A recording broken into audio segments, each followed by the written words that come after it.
trend that you can't ignore is the fact the economy has gone up and down, seemed like every 2 years.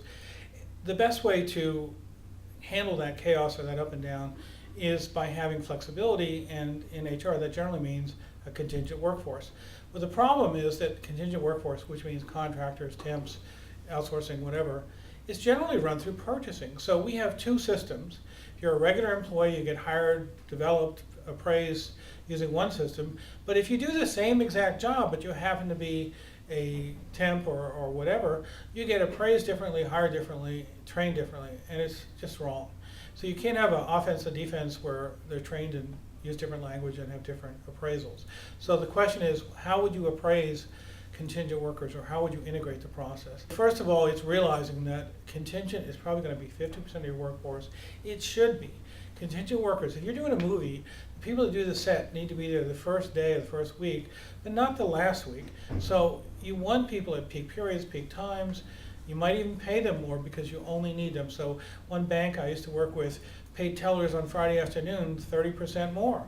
Why? Because that's when they really needed them. You could hire them all week, but they wouldn't do anything most of the afternoons. So peak period or contingent workers is cool. You have to realize that uneven treatment won't work, so you can't have a team that's working on a solution, half of which are contingent workers treated one way, half or another. And most organizations do not do performance appraisal on contingent workers. So I don't know, will people work the hardest when they're not being measured and not, or certainly not rewarded for results? So even if you just have pride, you're a contingent worker, you want to know if you're meeting your work goals, and without a detailed work statement, you certainly can't do that. Every worker has to be evaluated, so we know how to do it for regular workers, but how do you evaluate contingent workers? So one is hire them overseas and you have less issues, but if you're hiring them in the US, there's always the question, can I use the same performance appraisal system? Well, the answer is usually no, but you can still assess them. So if you write a detailed work statement, if they get detailed objectives for each worker, you can then assess them against that work statement or that contract, and you eliminate these legal issues. So I recommend that, is every worker should have a work statement.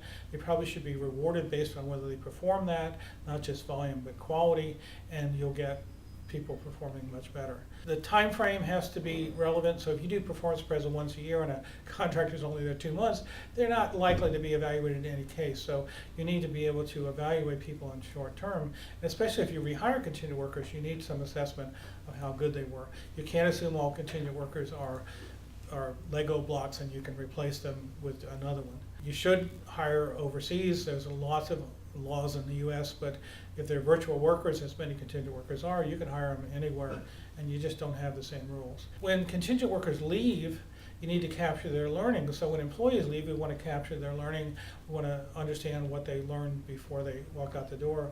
Well, it turns out contingent workers, because they leave more often take great ideas, so you want to make sure you have a process for capturing that. The best practice of actually having performance management or managing contingent workers is Microsoft.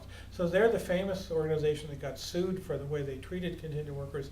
They've totally turned it around. They're one of the best in the world. They don't get sued, but they also have a policy and a process. So if you work at Microsoft, you work for 9 months like a teacher. You're told you're going to take 3 months off, go take a holiday. In the next period, after the 3 months is over, we're going to hire you again. So you can essentially be a teacher at Microsoft, work 9 months, take off 3.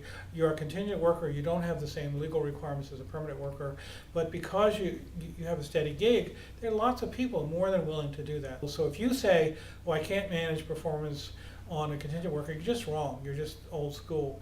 It can be done, and if you do manage it, measure it, reward it, you're going to get your contingent workers working at the same speed, the same output as the rest of your team, as opposed to the disconnection. You have half of the people paid one way, trained in one way, treated one way, the other half, your permanent workers, treated totally differently, and that's just wrong.